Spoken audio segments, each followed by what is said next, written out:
In this video, we will be working through some examples about Riemann sums and learning what they are. First, we're going to learn what definite integral notation is. So this is definite integral notation, and what this really means is what is the area under the curve of f of x from x equals a to x equals b. A is considered to be the lower limit of integration, and b is considered to be the upper limit. So where does this notation come from?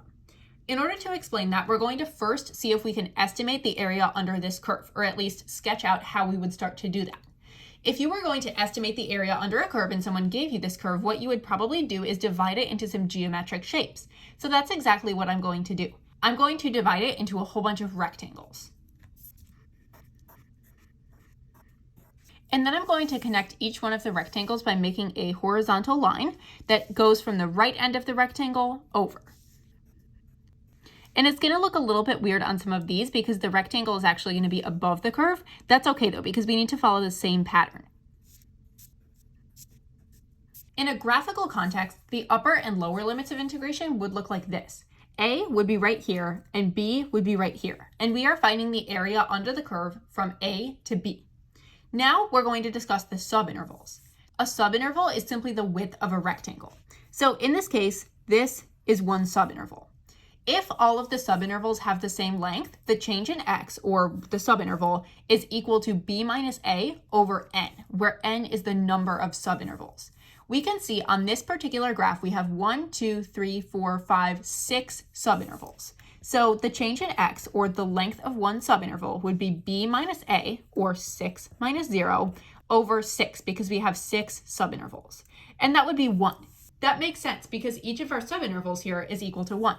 Now I'm going to go through and I'm going to start labeling my subintervals. I'm going to say this is delta x1, this is delta x2, this is delta x3, etc. So how would I find the area of just one of these rectangles? I'm going to take rectangle 4 and see if I could find the area of that rectangle. What would that be? Well, we know that the area is going to be the base times the height. The base is delta x4 and the height is f of 4, because if we look at what f of 4 is on the graph, it matches up right there, and that is the height of our rectangle. So times f of 4. Now we could apply this to any subinterval we want. It doesn't have to just be 4. The area of any rectangle is going to be f of x, the height, times the change in x of that x value. But then we don't want just one of them, we want the sum of all of the areas of these rectangles. So what we're going to do is do the little sum symbol, or the sigma symbol, to show that we are summing up all of those. And we need to take the sum of the area of all of the rectangles from the first subinterval to the nth subinterval. So if we have 7, we would have to sum up all 7. If we have 20, we would have to sum up all 20. If we have n, we would have to sum all of them up from 1 to n. This is a way that we can approximate the area under a curve. How can we make this more precise? Well, one way is if we make more subintervals, if we increase n. If we were to double n, we would have twice as many bars under here, and it would be a little bit more precise. And if we were to triple or quadruple or quintuple n, it's just going to get more and more precise. We're going to try to make n as large as it can be. We want the number of subintervals to be as large as it can be so that we can get a more precise area. So how can we indicate this mathematically? Well, what we're going to do is we're actually just going to slap a limit on the front. So we will say the limit as n approaches infinity, because we're trying to make n as great as possible. That is going to give us the most precise approximation. So this is one way that we can have our integral notation. However, I'm guessing that you probably don't love this notation because it's pretty confusing and there's a lot of stuff in it. And neither did the German mathematician Leibniz, which is why he invented the definite integral notation. He said, instead of writing out all of this, we are simply going to write this, and it's going to go from a to b, or whatever interval it's going on, and then you can just write f of x dx. This is the exact same thing. This f of x right here, that just became the f of x, and then the change in x, that became dx. So these two are actually equivalent, and that is how mathematically we got the definite integral notation. For the rest of the video, we are going to be approximating the area under curves using Riemann sums. What is a Riemann sum? It's an approximation of the area under the curve using the sum of the areas of the rectangle under the curve. Hopefully that sounds pretty familiar from what we just went over. It's the sum of the areas of all the rectangles under the curve. The first type that we're going to do is a left Riemann sum. I'm going to sketch out what a left Riemann sum would look like on this curve. And we are trying to find the area under the curve of f of x, which is right here, from x equals 0 to x equals 5.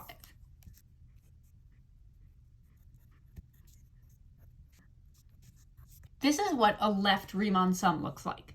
In the left Riemann sum, the value at the left of the rectangle, so the value of the function at the left of the rectangle, is the one that controls the height of the rectangle. So rather than plotting our point for 5 and then connecting the rectangle that way, what we did is we plotted the point on the left side of where we want the height of the rectangle to be and then connected it that way. So this is what a graphical left Riemann sum looks like. And now we need to find the actual value of the area of all of these rectangles. So for this very first rectangle, our area is going to be 1 minus 0, which is the length of the base, times f of 0, because f of 0 is the height of this bar. So we do length times height. The length is 1 minus 0, because that's this. The height is f of 0. Then we will find the area of this bar. The length is 2 minus 1, and the height is f of 1. Then for this bar, the length is 3 minus 2, and the height is f of 2. For this bar, the length is 4 minus 3, and the height is f of 3. And for this last bar, the length is 5 minus 4, and the height is f of 4. Now I'm going to go through and clean this up. I'm going to simplify all of my things at the beginning, and then I'm going to plug in actual values for f of 0 and f of 1. And these are just going to be estimates, but that is okay. And then I just need to add up all of these. And that will be 11.2. So the area of all of these rectangles is equal to 11.2. That is the area that we got using a left Riemann sum. If the function is increasing, like this example, a left Riemann sum will produce an underestimate. And that makes sense because there's all of this area that we haven't accounted for that's still under the curve, but that we didn't include in our rectangle calculations. If the function is decreasing, however, a left Riemann sum will produce an overestimate. So if we have a function like this and it's decreasing and we are doing a left Riemann sum, our bars are going to look like this, and that's going to produce an overestimate because we have this extra space up here.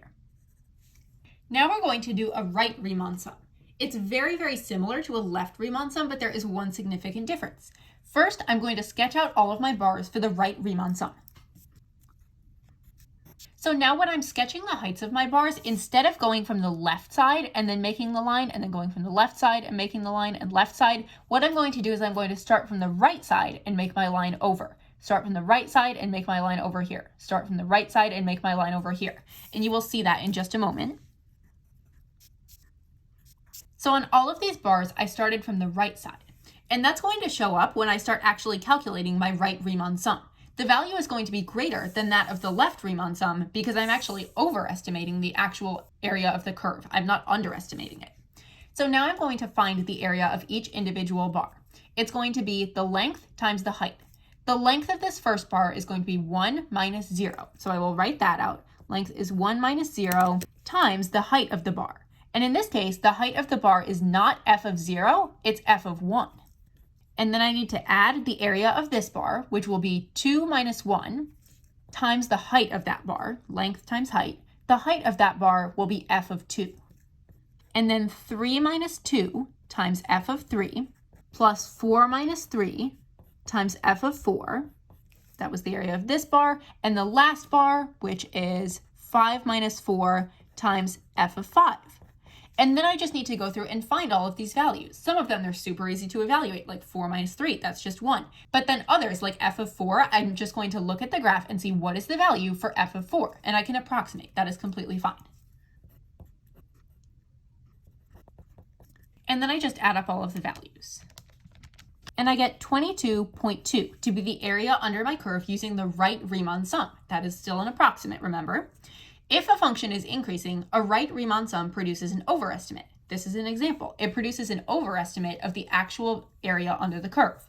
But if a function is decreasing, then a right Riemann sum will produce an underestimate. Because if we go from the right side and connect over, and go from the right side and connect over, go from the right side and connect over, we have all this space that's not being filled, so we're not taking that into account.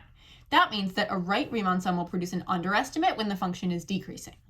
In a midpoint Riemann sum, the height of the bar is determined by the midpoint of the subinterval. First, what I'm going to do is I'm going to make all of my bars. And then to determine what height to make my bars, I'm going to plot a point at each midpoint of the subinterval. So I'm going to plot points all along here. And that is going to be where I make my bars. So then when I draw the horizontal bars, they will go across that point right there, across the midpoint. Now I'm going to find the actual value of all of these areas that I've found with the bars. So I'm going to find the area of each bar. To find the area of the first bar, I will take the length, which is 1 minus 0, times the height, which in this case will be f of 0.5 because we were taking the midpoint there. So 1 minus 0 times f of 0.5. And then I'm going to add the area of the second bar, which is 2 minus 1, that's the length, times f of 1.5 to get that point right there. And then 3 minus 2 times f of 2.5 plus 4 minus 3 times f of 3.5. I just did this bar, and then my very last one plus 5 minus 4 times f of 4.5. And then I'm just going to go through and evaluate all of this, getting the appropriate values for my graph when necessary. So when I see f of 0.5, I'll go over to my graph and say, what is that value approximately?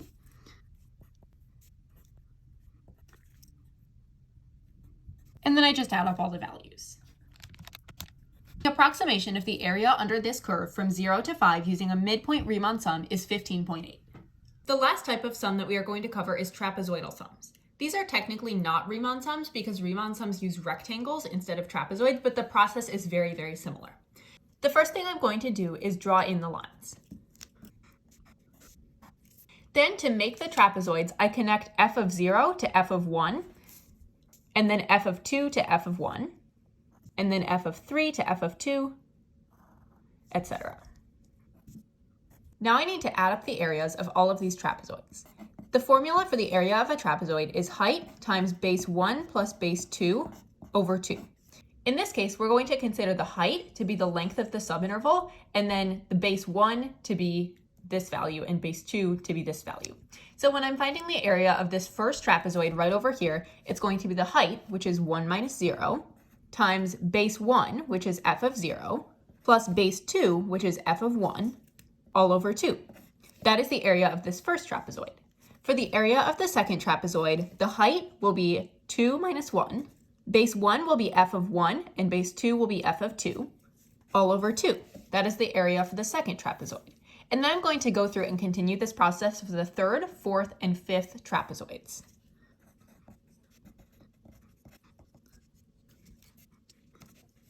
Now I'm going to go through and start evaluating what these actually are. So for example, for the first one, 1 minus 0 is just 1. F of 0 appears to be 1, and f of 1 appears to be 1.1, all over 2. And I'm going to repeat that process for all of the rest of this.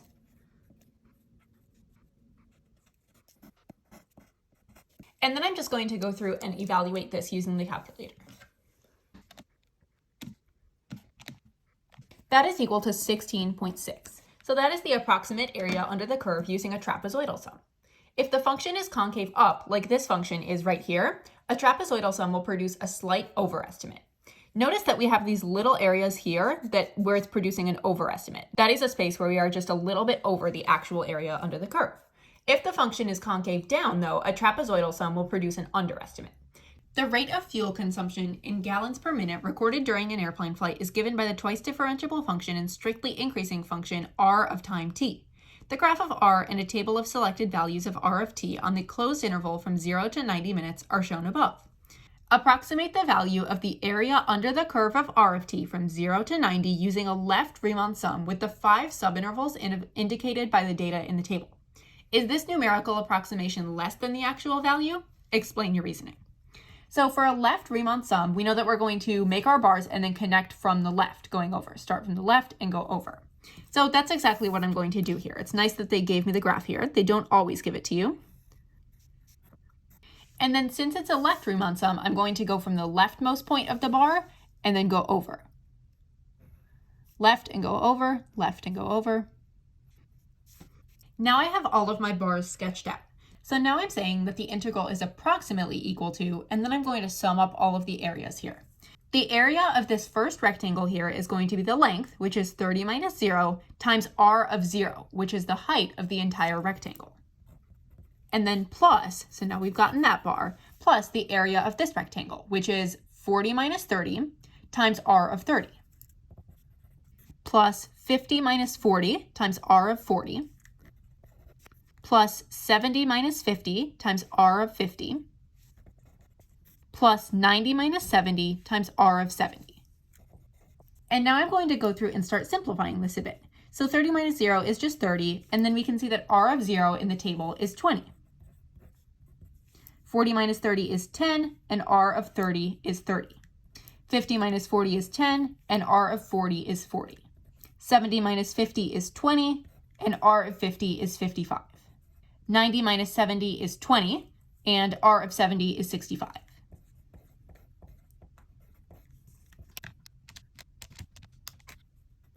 And we can't forget our unit here. So when we were taking the area under this curve, the y-axis unit was gallons per minute, and the x-axis unit was minutes. If you want to review some more graphical examples, I have a separate video, 6.1, on that topic. Since we were multiplying the base, which was in minutes, times the height, which was in gallons per minute, minutes times gallons per minute is just going to produce gallons. So this is going to be 3,700 gallons. And then it says, is this numerical approximation less than the actual value of the area under the curve? Explain your reasoning. So we would have to say, yes, it's less than the actual value because the function r is increasing, and this was a left-hand approximation. And we can see that that's true because there are some values here that are not filled in. We didn't approximate those values, but those are part of the actual value of the area under the curve.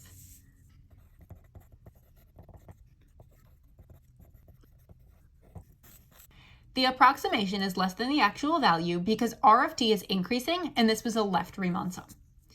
And I just want to make a note here. I did use a calculator to add up these values and then get the value of 3,700, but you actually don't need to do that on the AP exam. If you want to, you can just box this and then add gallons to the end to have your unit on there, and that would be your answer. And if you're on the section of the no calculator exam, you probably don't want to spend your time manually adding all these up, so it's completely fine just to leave your answer like that. A test plane flies in a straight line with positive velocity v of t in miles per minute at time t minutes, where v is a differentiable function of t. Selected values of v of t on the closed interval from 0 to 40 are shown in the table above. Use a midpoint Riemann sum with 4 subintervals of equal length and values from the table to approximate the area under the curve of v of t from 0 to 40. Show the computations that led to your answer. Using correct units, explain the meaning of your answer in terms of the plane's flight. Since they didn't give us a graph here, I'm going to sketch out a very crude graph just so we can get the picture of what this looks like.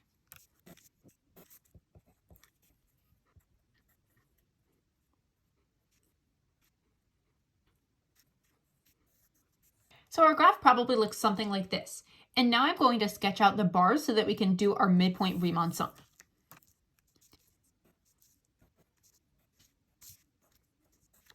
I find it so much easier to sketch out a graph before I start, so if that's also a tactic that you want to use, I would definitely recommend that. So at this point, now I just need to add up all of the stuff. I need to figure out what am I adding to get my midpoint Riemann sum, and then I just need to add it. To find the area of the first bar, its length is going to be 10 minus 0, so I'll have 10 minus 0 times, and then the height of the bar is going to be f of 5, or not f of 5 in this case, sorry, it should be v of 5, because we're talking about v here. So v of 5 plus, and then the area of this bar, 20 minus 10 is the length, and the height is v of 15. And then we have plus 30 minus 20 times v of 25 plus 40 minus 30 times v of 35. And now we can just go through and start plugging everything in. So 10 minus 0 is 10. We can see that v of 5 is 9.2. V of 15 is 7. V of 25 is 2.4. And v of 35 is 4.3. So I'm getting 229 for my approximation. What does this mean in the context of the problem though? Because when we were taking the area, we were multiplying the length, or the x-axis, in minutes times miles per minute. So if we take minutes times miles per minute, the minutes are going to cancel and we're going to be left with miles. So our answer will be 229 miles. And it also says, explain the meaning of this solution in terms of the plane's flight. So let's look back at the original situation that they gave us. It's flying in a straight line. This is its velocity, selected values on the closed interval from 0 to 40. So for my explanation, I can say that this integral gives the total distance in miles that the plane flies during the 40 minutes on the closed interval from 0 to 40.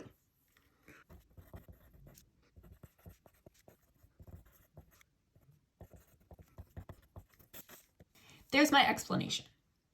Again, you do not need to simplify your answer. You don't need to simplify this into 229 miles. Once you have only numbers in there and you don't have anything like v of 5 or v of 15, you can just box this line of work and add a unit to the end, and that can be your answer. The velocity of a particle, p, moving along the x-axis is given by the differentiable function v sub p, where v sub p of t is measured in meters per hour and t is measured in hours. Selected values of v sub p of t are shown in the table above. The particle p is at the origin at time t equals 0. Use a trapezoidal sum with 3 subintervals, and these are the subintervals that they want us to use, to approximate the value of this integral. So we are looking for the area under the curve of v sub p of t from 0 to 2.8. So I'm just going to mark that on my table. We don't need to worry about the 4. We're just looking from 0 to 2.8. And it wants us to use a trapezoidal sum.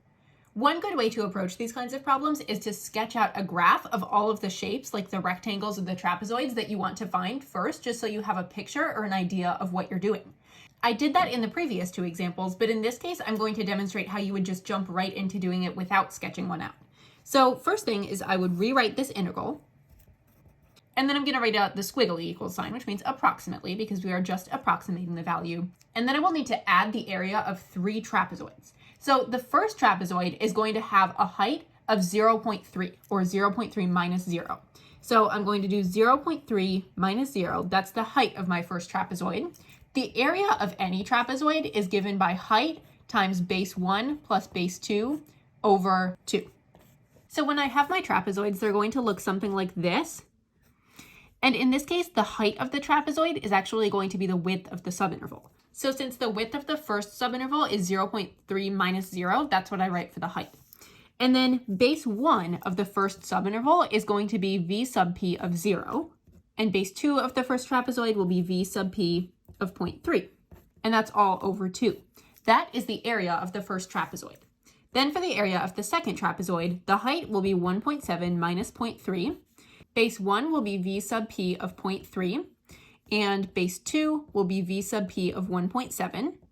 That's all over 2. And then for the area of the third trapezoid, the height will be 2.8 minus 1.7.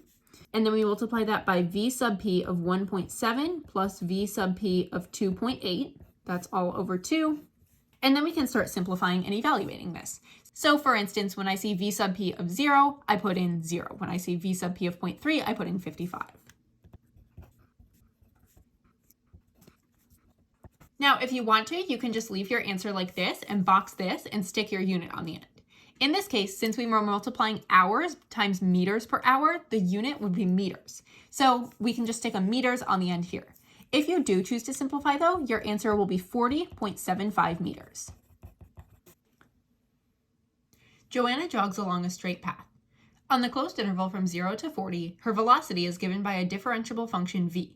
Selected values of v of t, where t is measured in minutes and v of t is measured in meters per minute, are given in the table above.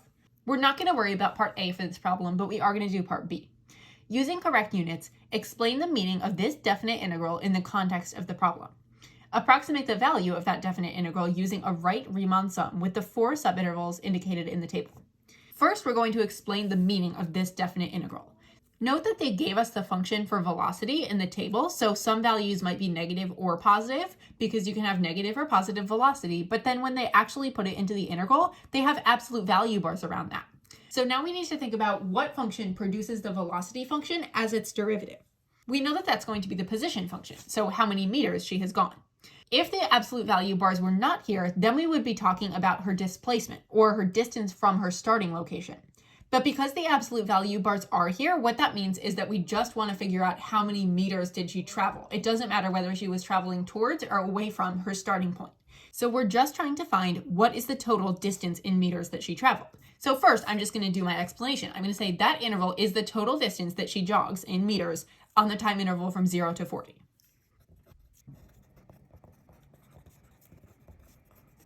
And then we're going to approximate that value of that integral using the right Riemann sum with the 4 subintervals. So in order to approximate, first I'm just going to copy down the integral.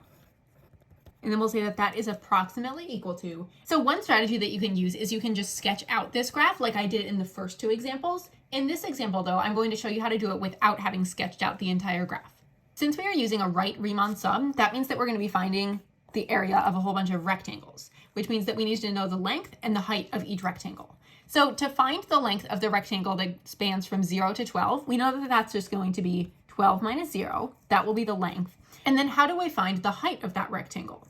Well, we know that if we are looking at a right Riemann sum, that means that the right side of the rectangle is the one that's touching the curve. So when we're given the choice between v of 0 and v of 12, we're going to pick v of 12 because that's the one on the right. But it's not just going to be v of 12, it's going to be the absolute velocity of v of 12 because that's the function that they gave us. So that is going to be the area of the first bar. But it says that we have 4 subintervals in the table, so then we do the second subinterval. The second rectangle is going to have a length of 20 minus 12, and the height of that second rectangle will be the absolute value of the velocity at t equals 20. Then for the third rectangle, the length of the rectangle will be 24 minus 20, and the height of the rectangle will be the absolute value of v of 24. For the fourth rectangle, the width will be 40 minus 24, and the height will be the absolute value of v of 40. Then I'm going to go through and start simplifying and evaluating this. 12 minus 0 is just 12. The absolute value of v of 12, that's the absolute value of 200, which is 200. 20 minus 12 is 8. And then the absolute value of v of 20 will be 240. 24 minus 20 is 4, and the absolute value of v of 24 is going to be positive 220. 40 minus 24 is 16, and the absolute value of v of 40 is 150. Now, if I want to, I can just leave my answer in this format because at this point I just have all numbers and I can just stick a meters on the end. If you do choose to simplify it though, what you would get is 7,600 meters. There's my answer. A function g is continuous on the closed interval from -5 to 5. Selected values of g are displayed in the table. Using the subintervals from -5 to 0, 0 to 2, and 2 to 5, what is the trapezoidal approximation of this integral? And this just means the area under the curve of g of x from x equals -5 to x equals 5. And we are going to do a trapezoidal approximation here. Now, since we're going to be working with trapezoids, I'm going to write out the formula for area of a trapezoid, which is height times base 1 plus base 2 over 2. So if I have this trapezoid on my graph here and it looks something like this, the actual curve would probably be going like that. The height is actually going to be the length of the subinterval. So on my first subinterval, the length is going to be 5. It's going to be 0 minus -5. That's my height. And then my base 1 will be g of -5, and my base 2 will be g of 0. So since this is a multiple choice, I don't need to write out like g of -5 plus g of 0. I can just go straight to putting those numbers in there. I can say it is 2 plus 5 over 2. And then for my second subinterval, the length of the subinterval is going to be 2 minus 0, or 2, which means that 2 is the height of the rectangle. And then base 1 will be 7.5, base 2 will be 5, so 7.5 plus 5 over 2. And then for the last subinterval, the length of the subinterval, so the height will be 5 minus 2, or 3, and we multiply that by base 1, which is 7.5, plus base 2, which is 10, over 2. And then I just need to go through and simplify this.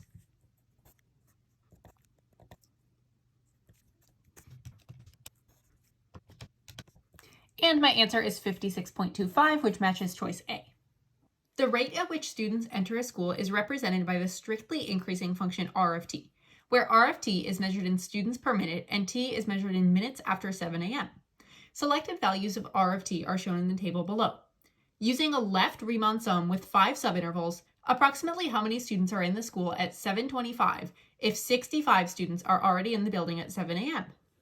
So to do our left Riemann sum, we're going to have a whole bunch of rectangles. The length of the rectangle is going to be the width of the subinterval, and the height of the rectangle, in this case, we're going to use the value of the x value on the left. So for example, r of 0, if we were looking on the subinterval from 0 to 5. So to estimate the area of the very first rectangle, the length of the first rectangle will be 5, because we got 5 minus 0. And then since we're doing a left Riemann sum, we will take r of 0, which is 12. So 5 times 12. Plus the area of the second rectangle, that will be 10 minus 5, that's the length. So 5 times r of 5, which is 18, plus another 5 for the 15 minus 10 times r of 10, which is 36, plus 5 times r of 15, which is 66. And then this is our last one because we have 5 subintervals. So we have 25 minus 5 for the length of the rectangle, which is 5, times r of 20, which is 108. Now, if this was not a calculator problem in the multiple choice section, you would have to add these up manually. For time, I'm just going to use a calculator right now, though. And that is equal to 1,200. So 1,200 students, because we can get our units by doing, we know that our rate was in students per minute, but then we were multiplying that by t in minutes, time in minutes. So students per minute times minutes is just students. And you might notice that we actually have an answer choice that matches this one. But we have to be very careful here because what they were asking is approximately how many students are in the building at 7:25 if 65 students were already in the building at 7 a.m. Since t is minutes after 7 o'clock a.m., this means that we already had 65 students in the building before this chart even started. So we have 1,200 students plus the original 65 that were in the building before we started looking at this table. Therefore, 1,265 is the correct answer. That is the number of students who are in the building at 7:25 a.m. This multiple choice question goes with the previous one. Suppose that r double prime of t is greater than 0 for all t. Is the answer to the previous question an overestimate or an underestimate of the actual number of students in the school at 7:25? Since r double prime of t is greater than 0, we know that r is going to be concave up. We also know that r of t is increasing because it said that in the previous example. So the curve of r of t is probably going to look something like this, both increasing and concave up. Since we did a left Riemann sum, our bars would look like this in comparison to the graph. So we can see that our approximation was an underestimate, so I will cross out choices A and B. Is it an underestimate because r of t is increasing or because r of t is concave up? Concavity only affects whether a trapezoidal sum produces an underestimate or an overestimate. It does not affect whether a left or right Riemann sum produces an under or overestimate. Because if we had a curve that was increasing but concave down and looked something like this, and then we did a left Riemann sum, we would get something like this, which we can see is still an underestimate. So concavity doesn't impact that. Therefore, C is the correct answer. Our answer was an underestimate because r of t is increasing and a left Riemann sum was used. Let f be a function such that f prime of x is greater than 0 and f double prime of x is less than 0 for all x. Which of the following has the greatest value? Choice A would be the actual area under the curve of f of x from x equals 2 to x equals 6. Choice B is a left Riemann sum approximation of that integral. Choice C is a right Riemann sum approximation of that integral. And choice D is a trapezoidal sum approximation of that integral. So I'm going to sketch out a left Riemann sum, right Riemann sum, and trapezoidal sum to see which produce underestimates or overestimates. And I also need to know what my curve looks like. The information that they gave me is that f prime of x is greater than 0, which means that f is increasing, and f double prime of x is less than 0, which means that the curve is concave down. If you want to review concavity, I have a separate video from chapter 5 on that. So we know that the function is increasing and concave down, so it's going to look something like that.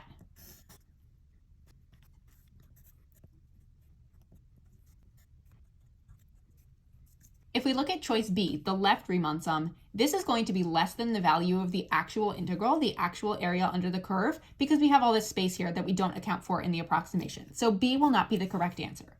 The right Riemann sum could be a contender for having the greatest value because it over-approximates the value. The trapezoidal sum approximation will produce a slight underestimate as well, so we know that choice D is not going to be correct. So now we're left with, is it the actual area under the curve, or is it the right Riemann sum approximation that has the greatest value? The right Riemann sum approximation is the correct answer because it's an overestimate of the actual area under the curve.